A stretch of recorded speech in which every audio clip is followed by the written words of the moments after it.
Qualichem, supporting the water treatment community since 1990.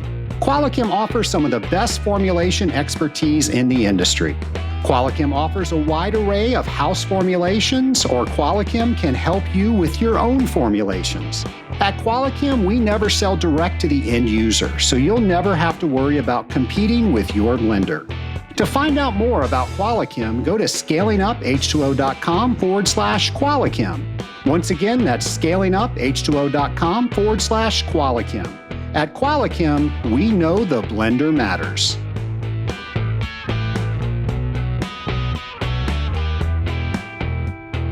Welcome to the Scaling Up H2O podcast, a podcast where we scale up on knowledge so we don't scale up our systems. I'm Trace Blackmore, your host for Industrial Water Treatment's favorite podcast, Scaling Up H2O.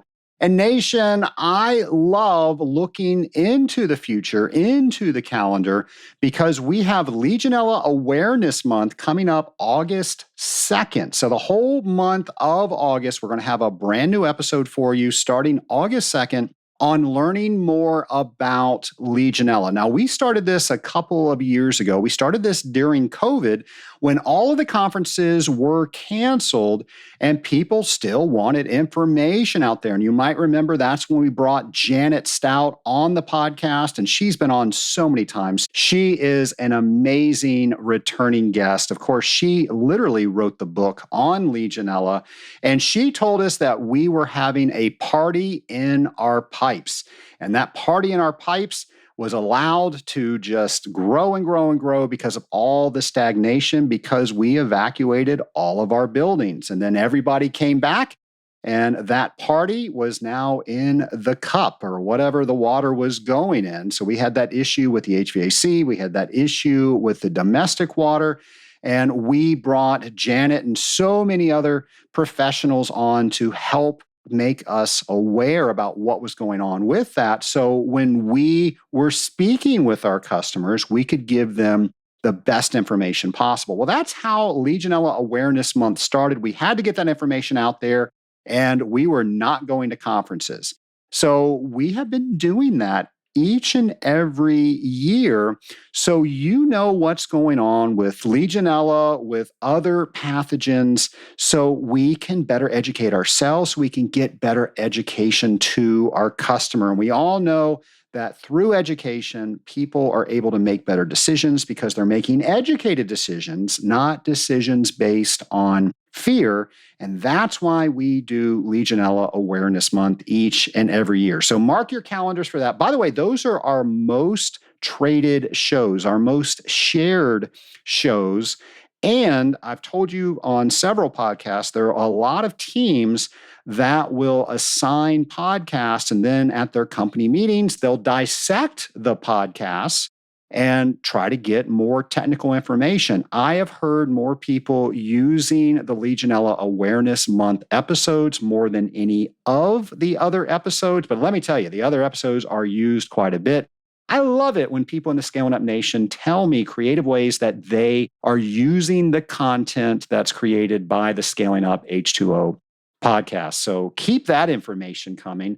And maybe you're trying to figure out, how do you bone up the information on waterborne pathogens this year with your team? Well, go ahead and join us for Legionella Awareness Month starting August 2nd. Also, mark your calendars, because the first full week of October of each and every year, we get to celebrate our holiday. Yes, that's Industrial Water Week. 2024, here we come, Industrial Water Week. And we, of course, are going to celebrate by bringing you a brand new message, a brand new episode each and every day. So we are going to have Pre-Treatment Monday, Boiler Tuesday, Cooling Wednesday, Wastewater Thursday, and Careers Friday. Now, we encourage everybody out there to celebrate 3 different ways. And way number 1 is to listen and learn. I just mentioned we're going to have a brand new podcast each and every day. So listen, learn from those episodes. And then secondly, engage and connect. Who can you engage in the conversation that just got started from the podcast that you listened to? Maybe you can share that on social media. Now, the hashtag is hashtag IWW24, and you can share your thoughts, insights, and experiences with everybody throughout the Scaling Up Nation. And the third way is share and inspire. So spread the word about Industrial Water Week. Let everybody you know in the industry that we have this amazing holiday each and every year. So many people still don't know about the holiday. We can't celebrate it in just one day. We need an entire week to celebrate an industry this awesome. So try to let everybody you know, all your customers, all your team members, anybody that will listen to you, let them know that the first full week of October is when we are going to celebrate. And to mark your calendar, that is October 7th through 12th, a brand new episode each and every day that week. And one of my favorite things is to watch the hashtags IWW24. Each and every day, I ask you if you're next to a piece of equipment that we are talking about on that day. For example, maybe it is Boiler Tuesday and you were servicing a boiler. Take a smiling picture next to that boiler and get that out there. It is so cool to see how many hundreds of people do that. And that makes me feel good because when I'm out in the field and I feel all alone, I can see all the people that are part of the Scaling Up Nation, and I know that I am part of a tribe. Even though I might be alone right now, there are other people doing the exact same thing that I am doing. They're going through the same issues, and that makes me feel better because when we're a member of a tribe, we are just stronger. And that's what the Scaling Up Nation is all about. The other thing that is my absolute favorite thing to look at with hashtag IWW24 this year is Friday. So many people celebrate with a cake. And these cakes are so creative. Sometimes they'll do a digital picture of their team or a boiler or a cooling tower, whatever it is. And then sometimes people will make a cooling tower cake. And it's just amazing, all these things that people do. And I think that was inspired when we first started celebrating. I mentioned the water cake. Nation, the water cake, you either love it or you hate it. I think it's pretty nasty. It's been brought down in history that was George Washington's favorite dessert. And it was a non-perishable cake. So things that they, I guess, could keep on their saddle that weren't going to go bad, like butter and eggs and milk. It didn't call for any of that. The only ingredient, I think, was flour, water, and a couple of other things. And there's some people that absolutely love it. There's some people out there that they have made their own recipe and they've added chocolate to it or cocoa powder and they've added cinnamon to it. And they said, we've gotten this cake pretty good. And now it's their tradition that whenever they have a new person enter their company, they have to eat the water cake. Now, we'll get the water cake recipe on this show notes page, and we'll go ahead and probably put it on one of the episodes on Industrial Water Week. So if you want to try it, by all means, it will be up there. I'm going to tell you, I tried it once was enough, but there are some people out there that like it. So, Nation, we have a lot of things to celebrate. Now, I want to go ahead and get to our interview. And the thing I love about this podcast is we are bringing so many people together within this industry, and you're going to hear that in today's interview. Scaling Up Nation, we have not one but two lab partners today. Joined with me are Tony Mormino and Justin Lynch of Insight Partners, and they make up the reconstruction division of Insight Partners. Welcome, gentlemen. Thank you. Thanks for having us. Well, thanks for being here. I want the Scaling Up Nation to know who we're talking with. Tony, do you mind letting the Scaling Up Nation know a bit about yourself? Yeah, first of all, I'm glad to be on. This is amazing. This is great. Thank you, Trace, for inviting us. And thanks for Scale Up Nation for having us and listening to us. So my name is Tony Mormino. I'm the Technical Sales and Marketing Director for Insight Partners. We are a commercial HVAC rep firm, and I am in Asheville, North Carolina, up here in the mountains, and it's absolutely gorgeous today. So we've got some friends that live in Asheville. That is an amazing town. One of my favorite places to visit. For sure. Justin, how about you? Justin Lynch, thank you for having me, by the way. I'm the reconstruction specialist, one of two for Insight Partners. My job is to travel our territory. We rep Marley, so I go north and South Carolina looking at cooling towers day in and day out. So I want to say your firm does such a good job with marketing and getting out on social media. You have a YouTube presence. Before we get started, I'm just curious. Why did you guys decide, this is the platform that we want to take? We want to make education fun and we want to get content out there so people can start learning more about what it is that we do. Oh man, you better get a timer going if you're going to get me started talking about social media marketing. I love it. So I've been in sales pretty much my whole career for about 25 years. And this all started for Insight Partners. So the YouTube channel we have and the podcast is owned by Insight Partners. I am fortunate because I get to be the host of those channels, which is a pure joy for me. And this all started during COVID.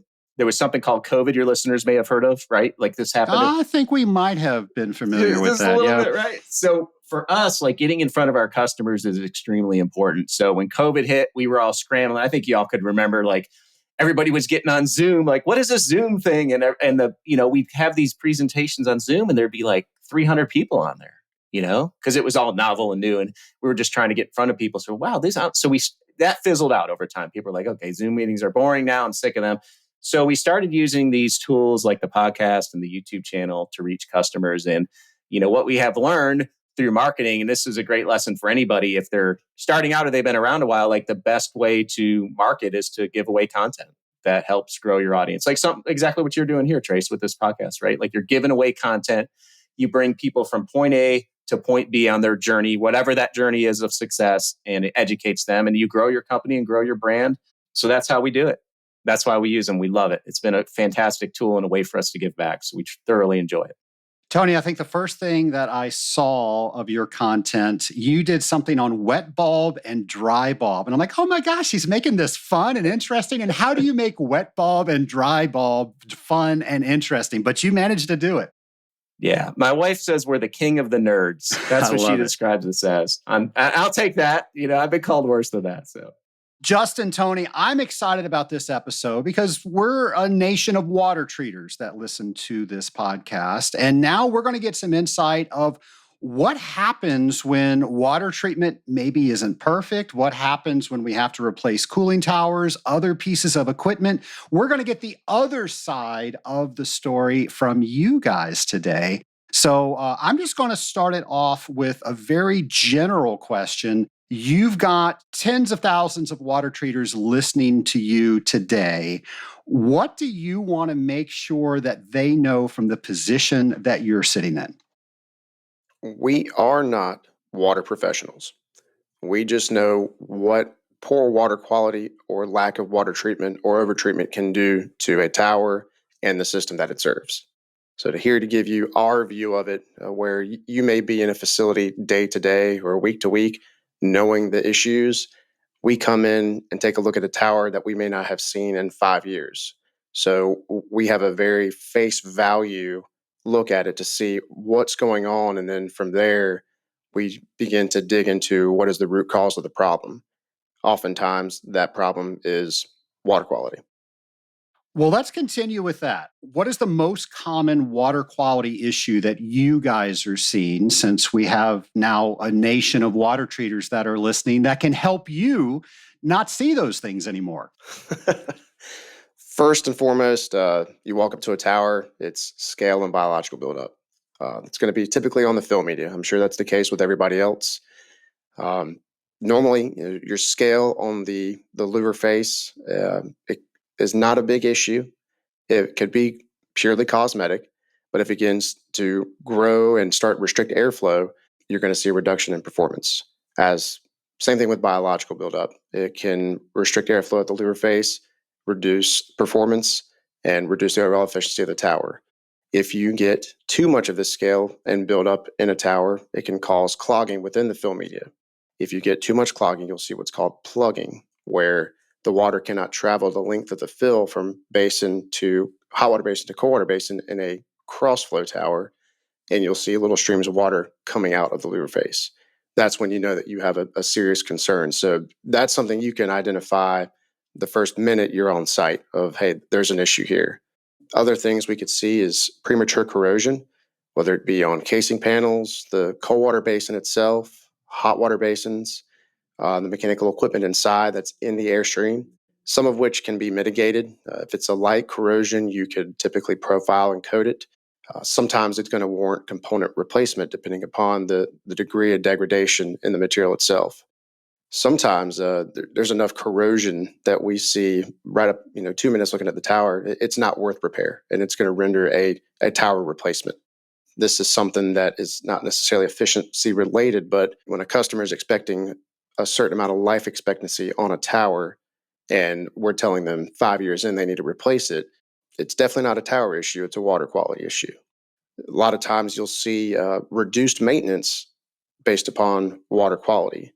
And by that, I mean, if a tower is filthy, technicians are much less likely to get in the tower and actually perform an inspection or planned maintenance. They don't want to get dirty. The tower's, outside in the cold. So any reason they can have to not go in there, spend time in there, they're going to use that reason. When you don't do your PMs, you're going to end up with mechanical equipment failures and issues much more often. When there is a lot of buildup scale, especially on the inside of the tower, you're going to mask things like cracks. That's not typically an issue in a galvanized tower, but in a stainless tower, it can hide that. So if you had an issue with a fan or gearbox and there's a crack in the mechanical equipment, you can't see it. That can lead to a catastrophic failure, which is going to lead to extended downtime. Biological growth on fans can cause a fan to be out of balance and not be a big deal, but when that continues, it can knock bearings out in a gearbox and then subsequently take out the entire tower. One thing that many don't think of is that the tower is the best air scrubber known to man. And if it's in a dirty environment, it's going to clean whatever's in there and then wash it into the basin. So you have not just the tower collecting dirt, debris, whatever it may be. This goes downstream into the heat exchanger or chiller and begins to clog those pieces of equipment. From there, you might have an issue at that particular component, but it's really a tower issue stemming from there. And that's where the tower gets a lot of blame. It may not be a tower problem, it might be a heat exchanger problem, but we don't know that. So within 5 minutes of looking at a tower, you can see a bunch of different issues, but you have to start investigating and digging to figure out what's the root cause of where the issue is and how did that issue start. Maybe you guys know the answer to this. You mentioned that the tower is the perfect air scrubber, the air cleaner. Anything that goes through it, it's going to scrub out of the air. Why do they always put towers in the place where they're going to collect the most debris? It's almost like the engineers looking at them like, that's the dirtiest spot. Let's put it back there. Ease of access is great. We prefer, when we're working on towers, them to be on the ground. It's easier to get there. It's cheaper to maintain, cheaper to replace. And you're right, though. A lot of times it goes next to the parking lot or the field next door, or it goes to next to the employee smoke area and it becomes a cigarette butt, department. Yeah, that's And always fun. yeah, it's great. You never know what you're going to find in a tower, but wherever they are, they're going to do what they do all the time, and it's clean the air. So you also mentioned the scale and the tower fill. I've searched for this, and maybe you guys know if it exists or not. How can you prove how much efficiency is lost based on not having a certain amount of tower fill being utilized properly because of dirt and debris or scale? That is a good question. And it is a very hard one to pinpoint. Customers will call and say, my fill is dirty. And, they'll say it's an eyesore. I want it cleaned. Well, the scale that's building up there is cosmetic. You may tell a customer that and they say, well, I want it cleaned. Well, there's no point in doing that. The chemical needed to do that might hurt something downstream. Well, when you get a massive amount of scale buildup, which typically leads to biological, it's hard to say, all right, there's 25% of this media covered. What's the real net reduction in efficiency? The best way that I look at it is look at temperatures. So if the tower is rated for a chiller design, 95 to 85 at whatever wet bulb, wherever you are, if you are not getting that 85-degree water on a design day, then you have an efficiency loss. So there are companies out there that can come in and do an efficiencies test and see where you are. I truly don't see how that is 100% accurate. But if you can look at a tower on a design day and you're 2 degrees off, you have a significant amount of corrosion built up. And your scale or corrosion or whatever that may be on the louver face of the tower, that's typically not all of it. You're going to have some in the basins, you're going to have some in the hot water basin, and then you're going to have improper water distribution. So you're losing surface area. So just because you see it on the louver face and you might say, oh, it's only a quarter of it, it's not that bad. You don't know how much you're losing internally within the fill. So your net loss is typically much higher than what face value gives you. You also mentioned algae or whatever biologicals growing on the fan itself. What are some recommendations around that, since we're not getting our water, our product up into the fan? Any recommendations on how we can counsel our customers to keep those things clean? It's very difficult to do that if you don't catch it early. Let's say we go to a facility that's got an old tower and an old fan there. There's going to be a little bit of biological on top, which is not a big deal. You can brush that off, do a light pressure wash and get that off. It's not going to hurt it. The issue becomes when you have scale. Each blade may not have the right amount of scale on it, and at the point in time, the fan may look horrible, but the tower is still operating as it should with no vibration. So you go in there and you do your due diligence and say, let's clean this off. Well, you can't get all the scale off without adding chemical. And that's something that, as a cooling tower specialist, I'm not a water specialist. I will not add chemical to a system without the assistance of someone else. What happens is you clean 5 of 6 of those blades really good, and that one you can't get off, you just created a vibration. And then that can subsequently cause other issues in the tower.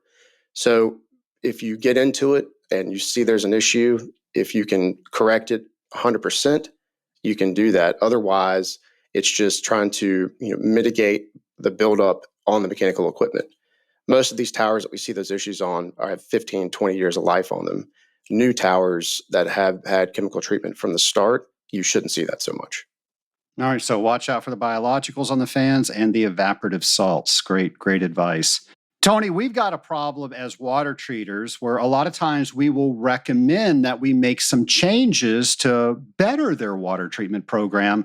And they'll say, the cost is too much, or I don't see the benefit by adding whatever the cost per month or whatever they're paying. So we're going to keep the status quo. How should they be looking at cost when it comes to water treatment? And more specifically, the things that you're seeing on your end when we're not doing the things that we're supposed to be doing because of cost?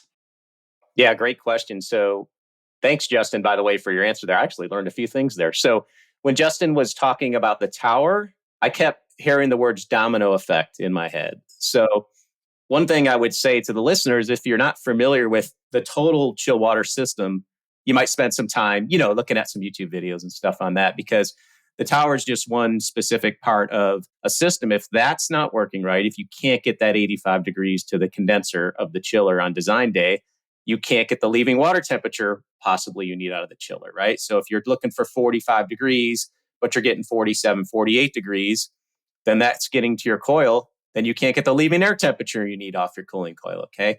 Then you can't dehumidify the space properly. So it's this domino effect of the whole system. So you have to look at, I consider the water like the lifeblood of the system, because it touches every component, from the cooling tower to the pipe, to the heat exchanger, to the pumps on the evaporator, the condenser side, to the cooling coils, any kind of air separators you have in there, valves. So the water touches every component.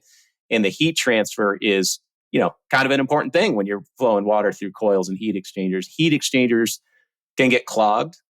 The condenser tubes of a chiller, the evaporator tubes of a chiller, the heat exchanger cooling coil or plate frame heat exchangers could get clogged. So all these things. So the water quality affects the efficiency of the system overall.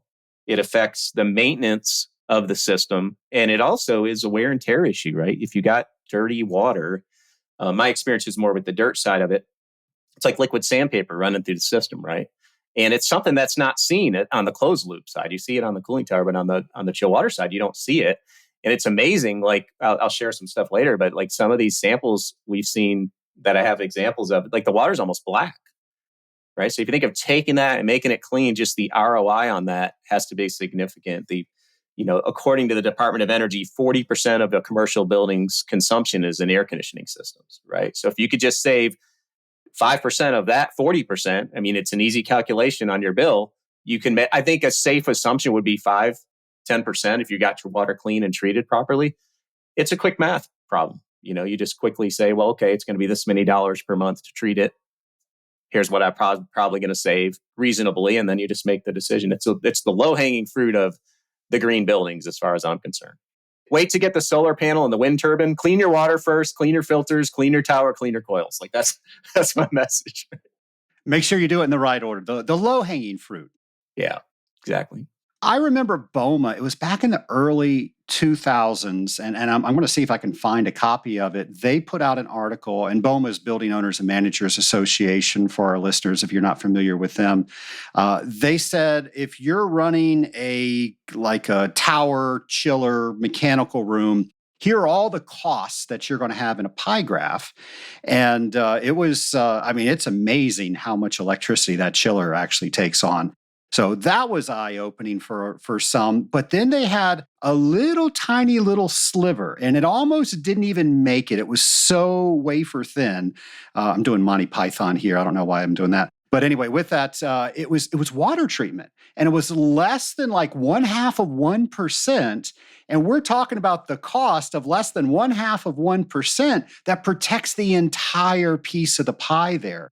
So I need to find that, because that needs to go in our company's marketing material now that I think about it. And because if we can let our customers know that that's really what's at stake here, and what's the payback? 5% of the largest electrical consuming appliance that you have in your entire building. I mean that payback's instant almost, I would think.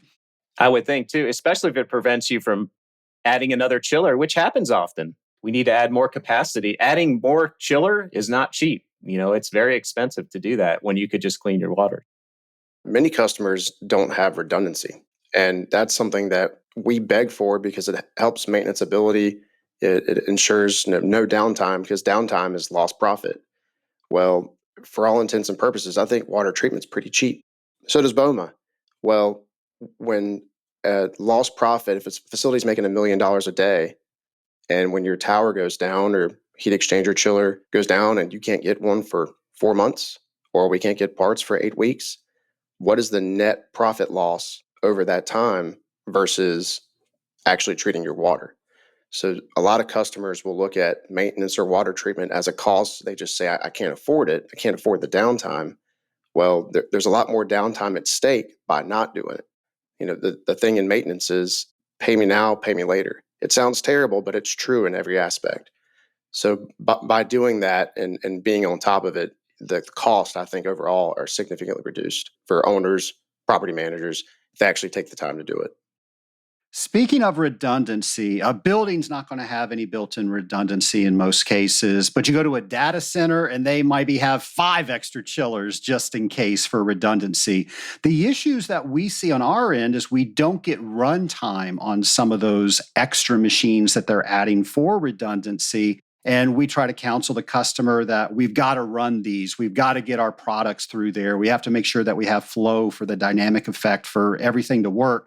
On your end, what do you see when equipment is not running, and how are you counseling your customers to make sure that they're running things equally? When you have a tower that is going to serve a facility, so let's just say we have 2, one is 100% and the other one's on standby. I think the faster you can cycle those back and forth, whether it be every 2 days, every 3 days, daily, hourly, that's going to help you. I have some customers that only do it monthly. And what that's resulted in is the water, in some aspects, protects when there is limited air in it. It protects against corrosion. And there are chemicals in it to inhibit corrosion. When those are removed and oxidation has already started, it just speeds up the process when there's no water there. It also, there's no water in the pipe. So when you have one system working and then you switch to the other, all the pipe scale that's developed inside that pipe is now hammered out and put into the basin. Well, then that pipe scale is blocking nozzles in a cross-flow tower, which is going to potentially raise the water level too high and it starts leaking. Well, now you've got a tower that has chemically treated water where it's not supposed to be, whether that be on the outside, getting down to the steel or the grillage supporting the tower. So it just dominoes, like Tony said, into multiple different issues. What I've tried to urge customers to do is, instead of cycling towers back and forth, you can utilize low flow technology between the towers and run all cells at the same time. So if you have a tower, you can typically turn it down 60, 70%, but let's just say 50. So for a 2-cell tower, instead of running 100% of water over one and the other one being on standby, run 50% of water across both. So when you increase your surface area, you're going to net more efficiency and less fan time. Fans, the power of fans is cubed, I believe. Remember, I'm a cooling tower guy, not a motor guy. And when you do that, if you can run 2 fans at 50%, you're saving a significant amount of energy over one at 100. So by splitting those up, you're allowed to net more efficiency, a reduction in energy, and chemically treat both cells. The downside to that is a lot of facilities may not be plumbed to be able to do that. Great point. When somebody installs a new cooling tower, the manufacturer always has their specifications on what the water parameters need to be. How important is it for the water treater to work with the customer, to work with you guys to make sure that passivation's being done within those requirements, that when the system is running normally, that it's within those requirements? Absolutely imperative. When you have an all galvanized tower, passivation is the key to eliminate white rust in the beginning and future potential corrosion. We see galvanized towers in the field 30 years old that look brand new. I've seen galvanized towers at 2 years old that need to be replaced. And much of that is passivation at the beginning, which can also be done later on down the road if needed. Barley, for example, wants to see a pH of 6.5 to 8 with calcium hardness and alkalinity between 100 and 300 ppm for 8 weeks. That is how they passivate it. They also have what they call preferred water conditions. So if a customer says, what chemicals do I put in my tower to start with? I have no idea. It's a case-by-case basis, and it's going to depend upon what you have at the tap. But by giving a water professional this form, it can help with startup and passivation, and then a planned chemical or in water chemistry program for that tower. But water quality is the key to a cooling tower besides maintenance. It is the utmost important thing to keep a tower to its expected life.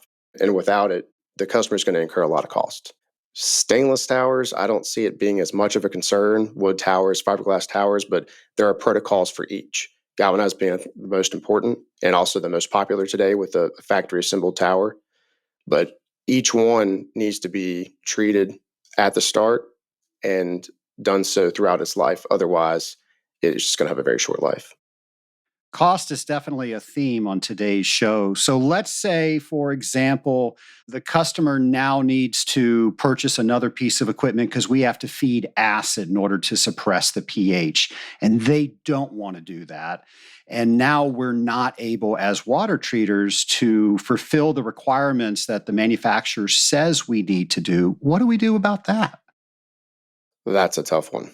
When you're adding equipment, and I'm hoping I'm answering this in the way that you need it done, sometimes the piece of equipment you have may not be the one that you need. If you're adding caustic chemicals or something that's going to harm a tower, it may be time for a fluid cooler, an exchanger, something different than a tower itself. We have customers that put chemicals into their towers by either process leaching over, and they know it's a problem, but they can't help it. And they don't have the ability to replace it, either based upon cost or footprint. A lot of times you're just stuck with what you got. So if they don't want you to put acid in it to fix it, you might have to look at another way to remedy the issue. If we exhaust, so in the example I was thinking of, they have an old control-based equipment that's feeding the old cooling tower. It's not going to do everything we need to do for the new cooling tower, but they spent their entire budget on the new cooling tower. So just make the old control system work. In that case, we're not able to make those requirements. We know the pH is going to be higher. the customer's not allowing us to do what we need to do. And I know if we're not within those parameters that the specifications say, we're going to allow that customer to not have something warranted, most likely. But it's not our fault. One, how do we have that conversation? And then two, as the water treater, what should we be doing about that? Or is there anything we can do about that? If you can't implement it in the beginning, it's going to be hard to do it throughout. Having the conversation is the thing you should do first and foremost. Consult the manufacturer, ask a manufacturer's rep like us, see what other options there that may be available. Doing a different tower or a different cell on something that may not be automated. You never want to put chemical directly into a tower, let's say. A lot of times you're going to have too much concentration and it's going to eat things up much faster. But being able to at least do something is better than nothing. I've seen scenarios where a particular facility had several locations and without water treatment over 3 years, it has destroyed towers. Water is the universal solvent. So seeing that, doing nothing is horrible, but at least doing something is better than nothing at all. Now, isolated treatment, if you had a chlorine float, like a little pool float thing with tabs in it, they work, but it's so concentrated. It's hard to say, let's do that, and this is the only thing we have to do. If I see those things, I try to pull them out of towers because I know the damage that they can cause. But have the conversation. If that's the only way it can be done in order to get treatment in a tower and hopefully prolong the life of the tower, then that's the route that needs to be taken. And I want to add, make sure you document those conversations. I mean, we want to make sure that you all feel good that everything was done on our end to protect the customer. But sometimes we can't convince the customer to do the things that they're supposed to be doing. 100%. Tony, what are some other things that maybe we're not considering as water treaters that you can give us some ideas to ultimately help our customers? Yeah, so air in a closed loop chill water system is a major problem. And I've actually just learned this recently. I've been in the industry for a lot of years. As a new equipment sales guy, we don't talk water treatment that often, to be honest with you. It's not something that I'm mostly talking to mechanical engineers. And I actually would love to have you on the show, Trace, to talk to them to understand water treatment because we really don't deal with it that often. And it's important. I'm there. Let me know. Yeah, for sure. And as you were talking earlier about, the guys putting a new tower in, but they didn't budget the initial water treatment, like that's something a lot of engineers probably don't pay a lot of attention to because we don't live in the world because it's almost after the fact. It's an afterthought, unfortunately. So you can come on the show. We'll try and change some minds and some hearts with that. But so air in the system, if you're a water treatment guy, like this is huge for us on the chill water side because it causes rust, it causes oxidation. And I've actually got some pictures here. You can't see them, but one of the companies we sell, they get their air removal. They remove air out of the system, and you can see these pictures. They go and they fill up a water jug before they put the air removal system in there. Air separator, that's the word I'm looking for. And the water is almost black, brown, dark brown, black. And then after a couple weeks, couple months, it's almost crystal clear. So you can imagine the impact that has on the efficiency of the system. And just like here's a few stats which I thought were amazing. So just removing the air from the chill water side of the system, which also cleans the water. This is a survey from Youngstown State University in Youngstown, Ohio, the chill water system. So it was a 16% increase in tonnage output. So 400 additional tons. The delta T increase across the chiller barrel was from 8.5 to 10 degrees. This is important too. We talked about the domino effect before. The building discharge air temperatures improved from 65 degrees to 55 degrees, right? Like you can imagine the effect that has on the system. And 37% reduction in annual kWh requirements for the pumps. So just cleaning that up had all that effect on the system, right? Like a domino effect. And there's another example here from the Waukesha Memorial Hospital in Wisconsin. VFD speed reduced by 22%. Which caused and this also caused an 85% reduction in corrosion preventative chemicals, right? Like, so just getting the air out of the system takes care of all this stuff. There was a heating example here I wanted to share too. So hot water, Rochester Housing Authority, heating hot water, average 8% decrease in natural gas in the building, consistent improvements measured across 16 buildings. So anyway, I wanted to touch on that because, again, I think that's another low-hanging fruit of the water cleaning or the water treatment side. Overall, when we talked about, like, according to DOE, 40% of your energy usage is for commercial HVAC. Overall, in these studies, if you can get a 10% reduction in energy on your chill water side and 11% on your hot water side by just taking care of the water. So these are major numbers, right? When we're talking about saving money and going green. So. Yeah, water, a much better heat transfer medium than air. And if we have clean water, even better. So filtration, maybe a device to take out some of the entrained air. I think that's some great advice. Let's talk about other things maybe to look forward in the future. Tower louvers, for one. Old tower louvers, I used to have to calculate drift as part of my water treatment program. Now with the new tower louvers, you don't even worry about that. So that's one of the advances that have been made over the years. What are some other things in towers and the equipment that you guys see that have advanced and that are advancing that we can look forward to?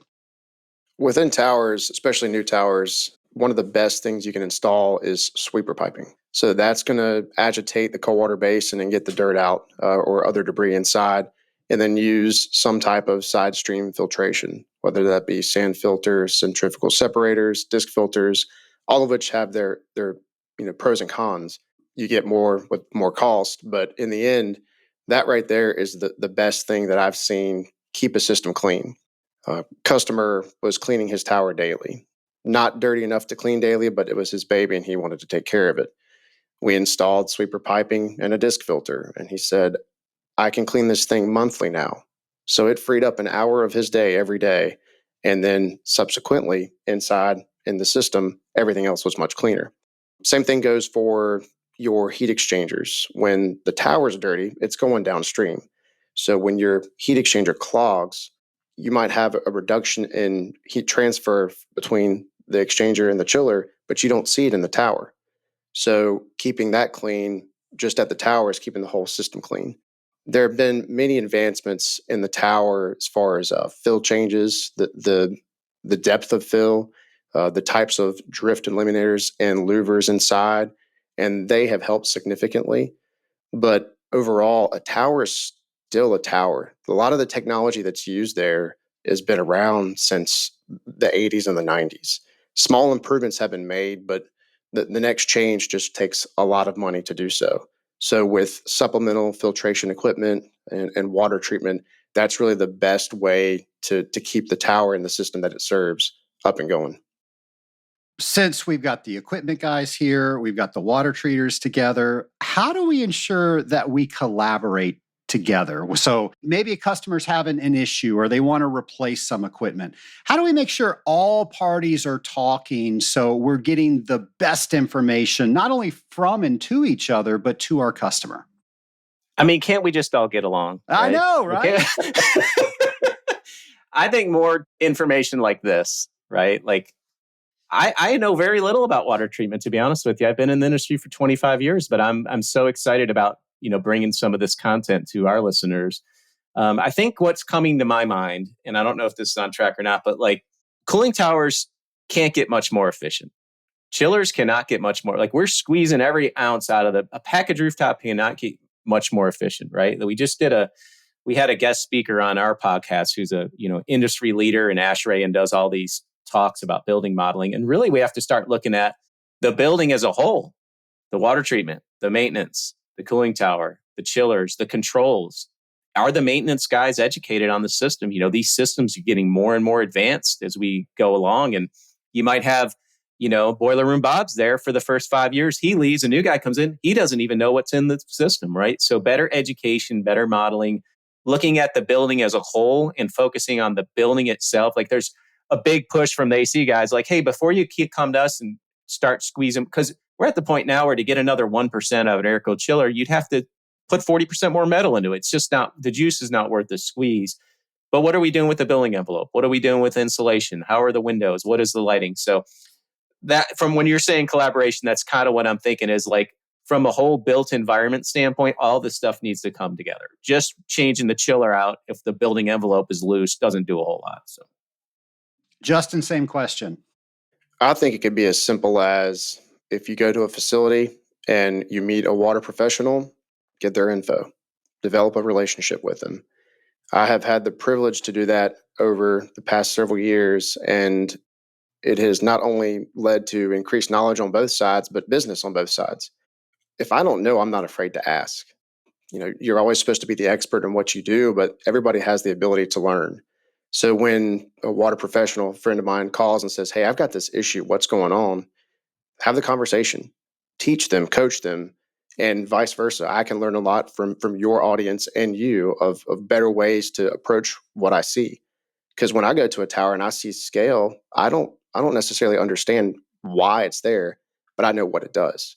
So having that conversation and building that relationship, surround yourself with people that can support you and other industry professionals, because the best time to get in front of a problem is before you even know it's there.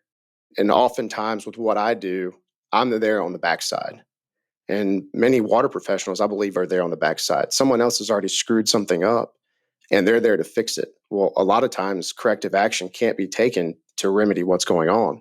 It's going to take component replacement, things like that. So the ability to get on the phone, make a phone call, talk to owners, and show up together. We use ourselves as a free resource for a free inspection. So if a water professional has an issue, give us a call. Say, "Hey, I've got a tower. I don't know what I'm looking at." We'll come there and inspect it with you free of charge. And that helps the customer feel a little bit more comfortable about what they have, but also gives them some free information to say, "Hey, you're doing great. Keep up the good work." Or there are probably some things we need to address before you have some other larger issues. Tony, can you tell us a little bit more about your YouTube page, your podcast, all of the resources that you are developing? yeah, absolutely. So the YouTube channel, you can go to YouTube and search at HVAC-TV. And that's where we put all of our videos. But mostly, I would say 90% of it's educational. 10% is selling. Hey, we got equipment too. Come buy some stuff from us. But Got to pay the bills. we got to pay the bills. Don't forget we sell equipment. We try to sneak that one in every once in a while. But 90% of it is educational, kind of like what we're doing here. And we just love to get back. One of our core values is working together, we're stronger. And we truly believe that. Like, we try to live that every day. For me, it's been a great joy. I really enjoy doing it. So that's the YouTube channel. The podcast is called the Engineers HVAC Podcast. And that can be found on many, many platforms. So yeah, those are our two pillar content platforms. Well, final word, you now have the audience of industrial water treaters in front of you. What do you want to leave them with? What do you want to make sure, if they just get one thing from this episode, what do you want that to be? I'll ask you, Justin. I think touching back on what we just talked about, don't be afraid to call. Don't be afraid to collaborate. You are the expert in your field. I'm supposed to be the expert in mine. There's too much going on in this industry. It's growing too fast for everyone to really understand everything. So if you don't know, ask questions and learn together. Because I know without the ability to make phone calls, one of which was to Tony last week for some help for another customer, that customer would have gone, without the answer that he needed. We didn't profit off that or anything. All we did was answer questions. And when you can do that together, you build a good network and customers trust you and they respect you after that. Tony, same question. Yeah, so Justin did such a good job. I'm not sure what to add to that, but I would say, for any professional, right? We try to bring value through education. That's a major focus for us. And it's been a huge thing. And I would say, I'm big on trying to speak with conviction. Look, if you don't do this, here's going to be the results. And I can show you because I've done this for 10 years. But I've kind of given up on convincing. I'm 53 years old. I don't want to force someone to, you could bring a horse to water, but not make them drink. But I truly believe that education is the key to all this, educating the owner. Hey, before you budget that, I see you got a new guy out here looking for another cooling tower, but have you thought about the water treatment ahead of time? And have you put that in your budget? Because if you don't, here's the manual. It says we need to do this. We're not going to be able to do that, et cetera, stuff like that. So that's my closing thoughts. Well, Tony Mormino, Justin Lynch of Insight Partners, thank you both for coming on the Scaling Up H2O podcast. Thank you for having us. Thank you. Nation, I really think that scaling up H2O is the United Nations of the industrial water treatment industry. We are bringing all aspects of industrial water treatment together. We've got industrial water treaters and mechanical contractors, equipment manufacturers, reps, all coming together, and we are learning a common language. We're learning details that the other side needs. And folks, I can't tell you how many problems that I have had to endure because the right people were not speaking with each other. And it's not that they didn't want to, it's that they didn't think to. So, above all else, I hope that this interview inspires you to let your customers know, hey, I want to make sure that I'm working with your mechanical contractor. I want to make sure that I'm working with your manufacturer's rep. I want to be the conduit on the equipment that I am treating between that equipment and the water and how everybody is talking around that. And then you get to start a dialogue with people that are looking at different aspects of the same equipment than how you look at it. And when you start having a common goal, how are you going to treat this equipment in the best way with all the people that are involved? It is amazing how much change can take place at that account.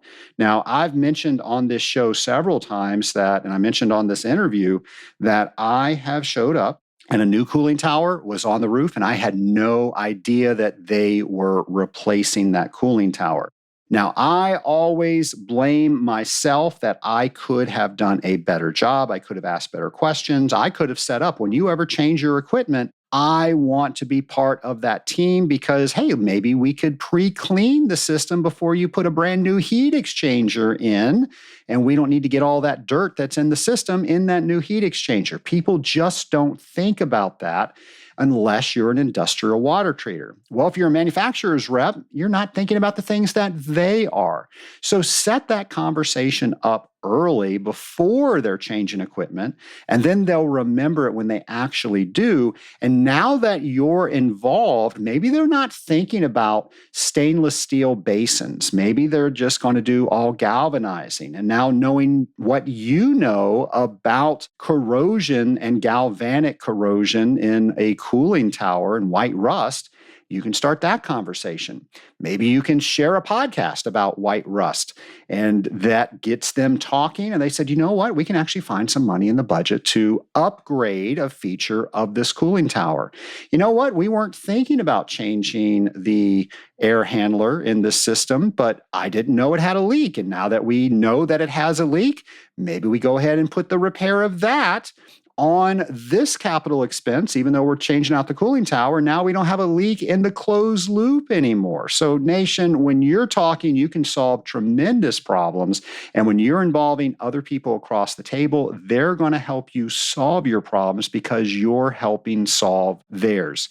Now, this is not the first show that we've done talking about cooling towers. I think this is probably the biggest topic of all of our episodes. If you think about all the episodes that we've had, I looked back, and this is by no means a compilation of every single episode that we've done, but back at 108, we did one on tower feed.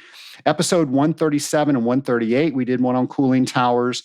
We had our friend Chris Nagel of Evapco come and talk to us about advances in cooling towers and how that affected Legionella transmission on episode 199. We had another cooling tower episode, actually a two-part series, episode 237 and 240. And then we did one episode 327. So if you go to scalinguph2o.com and put in the search whatever you're looking for, it's amazing how much content we have up there.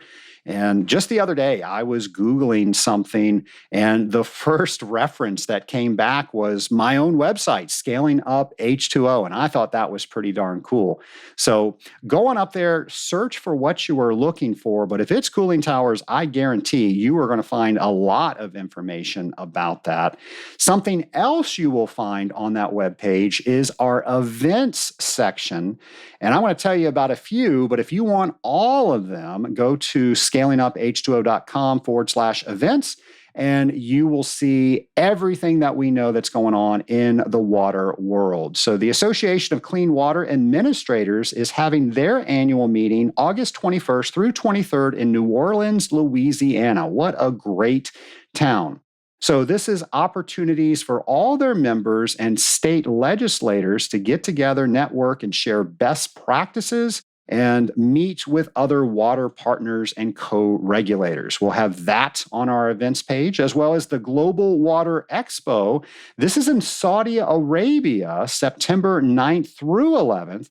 And this is where all people in water come together to drive water projects forward. And it's a 3-day event all around trends, technologies, and best practices. We're going to have all that information for you on our show events page. And then the American Society of Plumbing Engineers is having their convention and expo October 18th through 23rd in Columbus, Ohio. Nation, all of this information is available by going to scalinguph2o.com and going to our event section. I got to tell you, I am just so proud of all the things that are collected, that are archived on that webpage. I have had so many people say, I was looking for this, and you all had it on the webpage. It is amazing after well over 300 episodes. It has been amazing how generous all of our guests have been with sharing information that we interview them about and then giving us supporting documents to put on their show notes. And then just us going out and trying to find what we can to support different shows. There is just so much content on the scalinguph2o.com website. So the next time you are looking to increase your knowledge with industrial water treatment, by all means, listen to this podcast, but you will be amazed of all the things that you can find on the scalinguph2o.com webpage. Nation, I wanted to go a little bit deeper into something that we were talking about, and we were talking about evaporative salts, and I think in the interview it was called scale, and I think it's so important that we make sure that we are communicating correctly with all of the people that are at the table that we are inviting to talk about this equipment. So when you hear scale, you are thinking that that is something that's in the normal flow of water that comes out of solution that we have regular contact with whatever chemistries we're putting in the water. That is scale. Now, evaporative salts, I think, is what they were referring to on the interview today.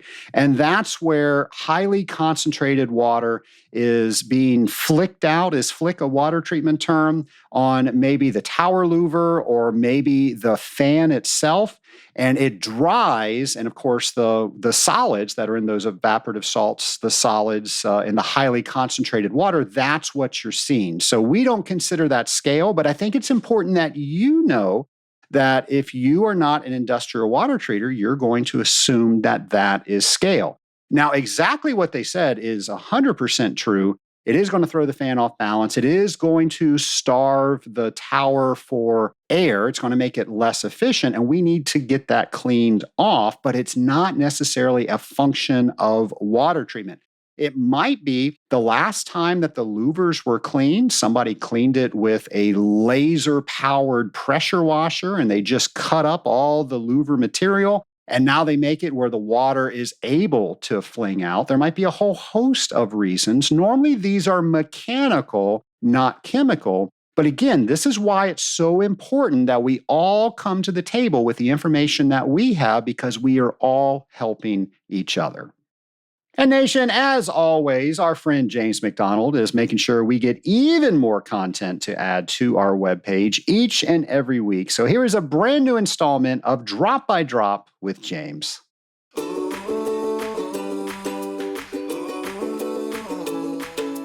Welcome to Drop by Drop with James, the podcast segment where we wonder, explore, think about, imagine, and learn industrial water treatment. You guessed it, drop by drop. Together. In today's episode, I have a good deed for you. The good deed is to thank a back office support person. We all depend upon them to help do the amazing things we do.